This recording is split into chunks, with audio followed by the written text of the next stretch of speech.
के समय पर उससे पहले लक्ष्मी और दरिद्रता फिर भ्रमण पर निकलती है।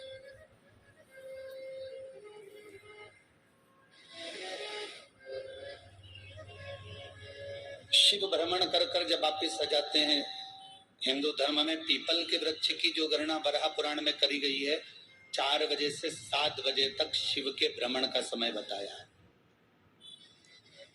शाम को। तो 7 बजे से लेकर फिर रात्रि 9 बजे तक लक्ष्मी और दरिद्रता फिर भ्रमण पर जाते हैं। इनका एक समय निश्चित है महाराज। भ्रमण कर कर आ जाना।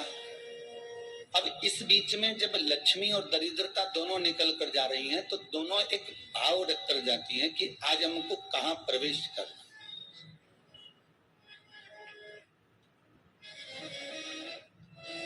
आज हमें किस जगह पर प्रवेश करना है, आज हमें कहां पहुंचना है, आज हमें किस जगह जाना है। और जिस नगर में जिस मार्ग से लक्ष्मी और दरिद्रता निकल कर जाती है, ये दोनों का जब निकलना होता है, इनको स्थान दिया गया जहां पर स्वच्छता हो, घर के दरवाजे पर रंगोली डली हुई हो, द्वार पर जल छीटा गया हो। महाराज, उस द्वार पर लक्ष्मी प्रवेश करती है तो दरिद्रता भी जाने लगती है अंदर। जब दरिद्रता अंदर जाने लगती है तो लक्ष्मी उसको रोक देती है। पहले मैं देखकर आती हूं कि तेरे लिए स्थान है कि नहीं, तो यहां रुक।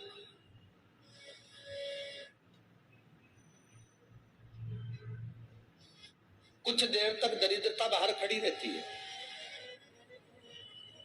और लक्ष्मी जी की बड़ी बहन जब दरिद्रता बार बार अंदर जाने का प्रयास करती है तो लक्ष्मी जी कहती है, जी तू इतनी बड़ी होकर तुझे मालूम है तू तेरा सम्मान होना चाहिए, आदर होना चाहिए, और तू अंदर चली जाए और कोई तेरा सम्मान ना करे तो कितना बुरा लगेगा, इसलिए तू बाहर खड़ी। मैं अभी आई, अंदर जाती। और जब लक्ष्मी जी भ्रमण कर लेती हैं, अंदर प्रवेश कर कर आती हैं, और प्रवेश कर कर आती हैं तो दरिद्रता पूछती है चले अंदर।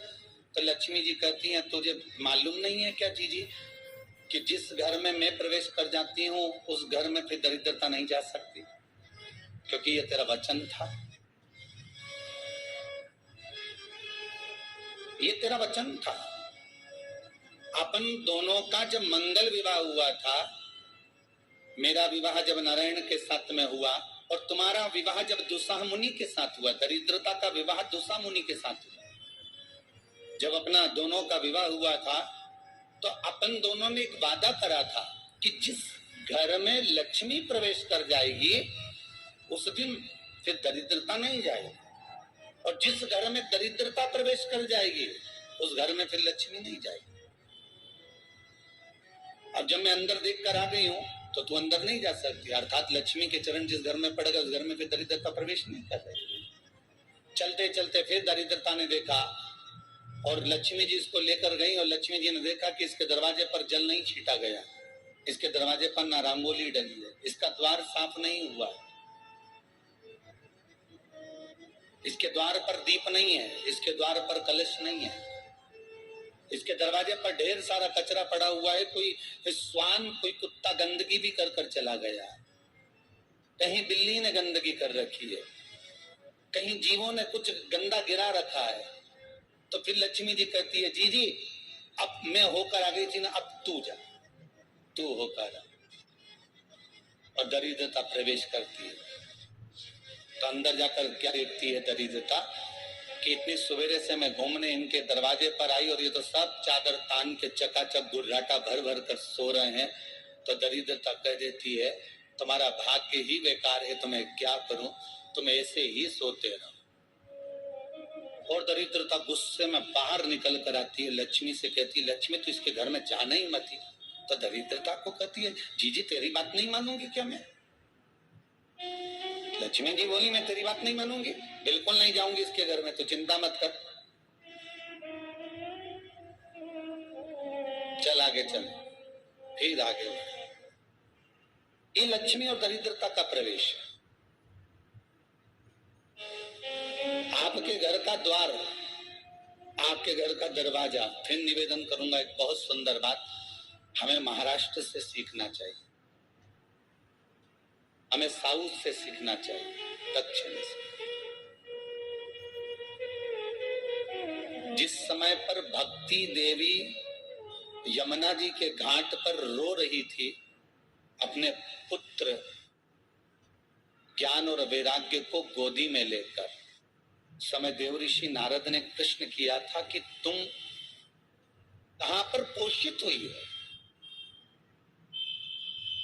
तुम्हें ऊर्जा कहां से प्राप्त हुई? तो कहा मैं गुजरात से तो चली हूं। और वहां से चलती चलती भक्ति देवी कहती है, मैं बहुत दुखी होकर, बूढ़ी होकर, द्रवित होकर, बड़ी दुख में वहां से चलते चलते जब मैं महाराष्ट्र में पहुंची तो मैंने वहां जाकर देखा कि वहां पर लोग हर पल हर घड़ी ब्रह्म मुहूर्त में उठकर स्मरण करते हैं, नाम जाप करते हैं और दरवाजे पर जल छीट कर रंगोली डालते हैं। तो कह रही है कि वहां पर मैं थोड़ी अवस्थावान होने लगी, वहां मुझे अच्छा लगने लगा। फिर जब मैं और आगे बढ़ी, दक्षिण में जब पहुंची, वहां पर जाकर मैंने देखा कि सुबह से उठकर मंगलाचरण, मंगला स्तोत्र और वेदों की ध्वनि होने लगी। वहां पर मैं और आनंदित हो गई। हमें कुछ चीजें महाराष्ट्र से सीखना चाहिए कि वहां रहने वाले जो भगत हैं, वारकरी संप्रदाय के जो भक्त होते हैं, वैष्णव जो धर्म के भक्त होते हैं, उनका नियम है सवेरे के समय घर में पानी है कि नहीं है, पर जब भी वो घर का दरवाजे के बाहर थोड़ा ना थोड़ा पानी तो छींट ही देते हैं। और छींटने के बाद फिर वहां पर अपने यहाँ तो दिवाली पे रंगोली बनती है जी, और वहां पर रोज की रंगोली बन जाती है कि कभी हो सकता है परमात्मा राह भूल कर हमारे घर में प्रवेश कर जाए, इसलिए वहां प्रतिदिन की रंगोली, प्रतिदिन।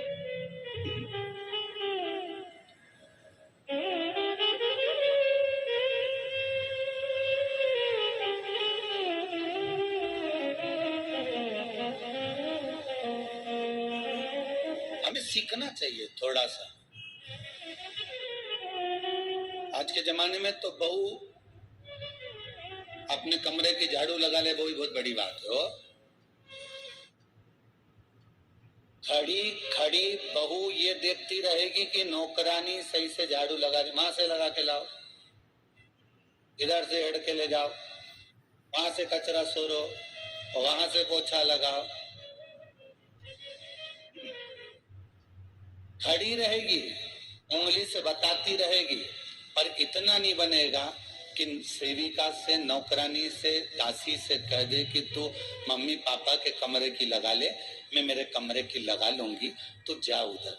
थोड़ा दया का भाव अगर होता तो उसके मन में भी आता कि मेरी बड़ी सेठानी तो अपनी जगह पर है, पर छोटी तो सेठानी की भी बड़ी सेठानी है जो मुझ पर करुणा करती रहती है। पर बड़ी तो कहे कि बेटा रहने दे, तू उधर ले जा, जब भाभी के कमरे में देख ले जा, उसके बच्चों का बड़ा फैलारा रहता ना, तो उधर देख ले जा, तो जरा उधर, माँ उधर भेज रही है।